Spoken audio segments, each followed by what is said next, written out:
Kia ora, hello, I'm Philip Duncan. It is Friday, the 14th of November. Thank you for joining me as we go into the weekend and we take a look at the forecast right across next week. Kicking off with the satellite map today with the lightning, it's not hard to miss the cold front out at sea. You know, when people ask me, what does a classic cold front look like? It looks like that, especially in spring. So you've got the warm weather in front of it, the cold stuff behind it. That's why you see those speckled clouds, classic sign of a cold change coming through. So a lot of thunderstorms, but the front itself is actually quite narrow, producing, when we recorded this screenshot, 147 lightning strikes per minute being recorded out there over the Tasman Sea. So pretty active. But of course, the Tasman Sea helps fuel the thunderstorms. So as it moves into land and it runs into higher pressure north of New Zealand, the front will get even thinner as it moves into the North Island. But there could still be some heavy downpours even at the top of the country tomorrow when it arrives. But it arrives, as you can see, today into the South Island with thunderstorms, heavy rain moving up the west coast as we go through today. And then you'll get the temperature drop behind it all. So here we are with the air pressure map. You can see that cold change here with the windy weather kind of merging together. Warm weather at the top around that high pressure zone up northwards around the Coral Sea. That is driving in this this westerly wind or northwesterly, depending on where you are. In the South Island, similar kind of setup, although there may be a north to northeasterly before the nor'wester kicks in this afternoon and tonight. This is a temperature map. It's a little hard to see the differences, but you can see the darker shading, dark green, bit of blue in the southwest corner of the South Island, mostly Southland, Otago, Fiordland and Southwestland as that cold change moves in tonight, but ahead of it, it's still quite warm. So there will be a temperature drop around New Zealand over the next 24 hours as that front moves on in. So we've got some frosts around. As I mentioned the last couple of days, they're nothing too big. Frosty conditions or below zero tonight. And then Sunday morning, perhaps a higher risk of a frost, especially around parts of Southland and Otago through the interior. We're seeing places like Gore, for example, in Southland, down to 1 degree by the time you wake up on Sunday morning or in the early hours of Sunday morning. So certainly some frost risk around, but because we're not in the middle of winter, the polar boundary that's coming in and over us won't be as bad. If it was August, it would be quite a different story. So speaking of the polar boundary, here is where it is. 1 p.m. Saturday, already starting to retreat, kind of comes in like a wave and then drops back southwards again later into Sunday, southeastwards.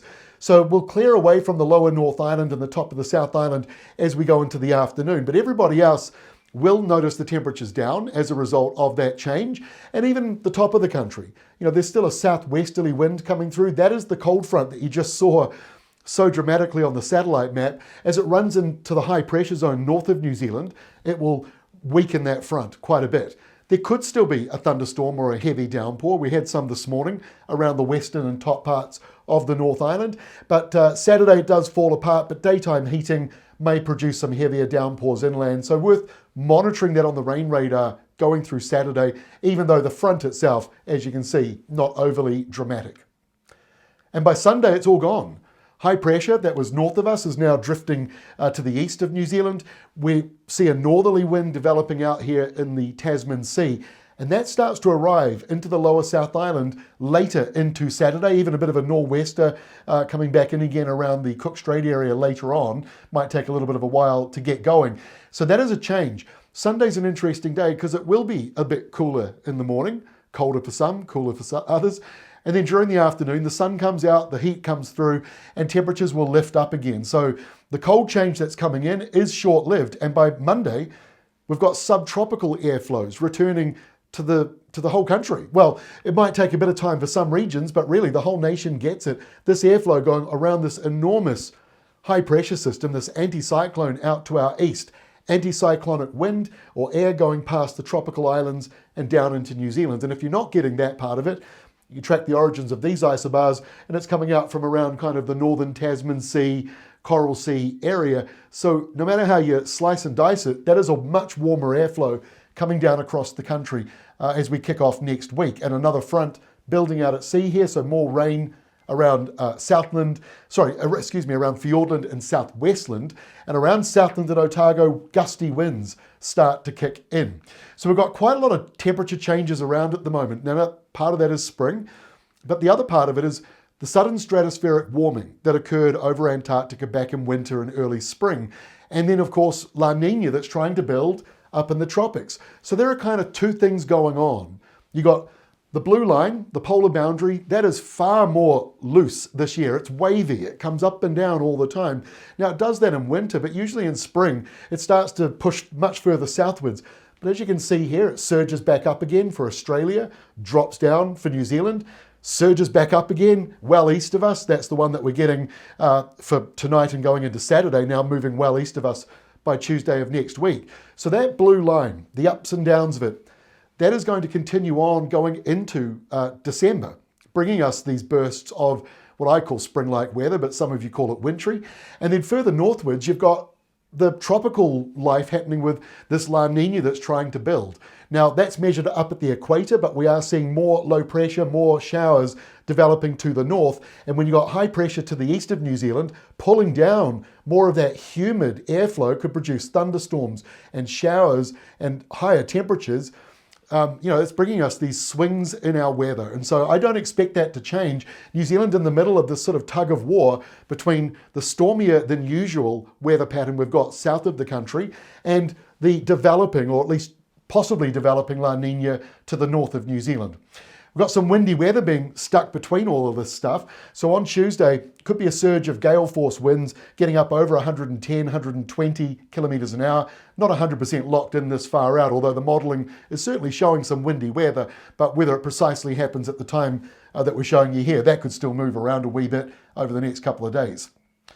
Here is Wednesday's forecast. So a bit of high pressure coming in here to the north of New Zealand. It's pretty weak, but it's just enough to lighten the winds, if you like, for the top part of New Zealand.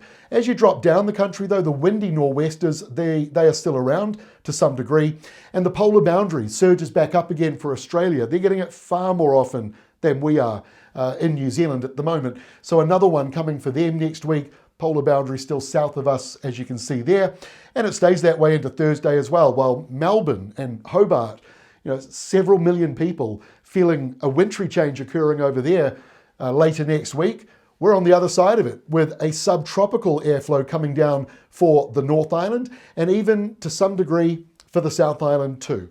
So we don't expect the temperatures to really be too low next week. If you look at your temperatures in the Weather Watch Rural Weather Forecast, you can see that it drops for a time this weekend, especially in the South Island, and then lifts back up again as early as Sunday, certainly by Monday. And as we go through to Thursday of next week, still pretty warm around New Zealand, but there could be some rain here or showers at the top of the North Island. And by Friday now, the polar boundary exiting Australia may just move in to the South Island. Again, the temperatures next week suggest that around Friday, Saturday, there could be a temperature drop around the lower half of the South Island. But further northwards, you've either got a nor'easter, a northerly, or a nor'wester, some showers around, maybe a thunderstorm or two because of the daytime heating. Basically an unsettled weather pattern, not yet seeing any major La Nina signs of big deep lows, although a possible tropical cyclone forming west of Darwin won't affect us in New Zealand though. And like I say, that polar boundary, a lot of energy to it. Soil moisture maps, here's how we were early November, here's how we are mid-November. A lot more rain falling at the top of New Zealand and even a bit of rain relief coming in around some parts of Hawke's Bay. You can see a bit of blue and green showing up around Manawatu, going into Waited Upper. Small bit of that has come into Hawke's Bay, but we've got some other areas like northern Hawke's Bay that's drier. Also the zone between North Taranaki and Waitomo also showing some drying out. But really, no major changes around the South Island other than a bit of rain in the northwest and even a little bit into the northeast corner as well. So we're getting some good variety. Here is the 7-day rainfall map. Areas in the pink and going into the darker blue, that's at the lower end of the scale on this key. But you can see here, the northeast corner of the North Island has a chance for some heavier rain, as does the west coast of the South Island. So there are a few things going on at the moment as our spring weather pattern certainly carries on. Have a great weekend. I look forward to seeing you again the start of next week.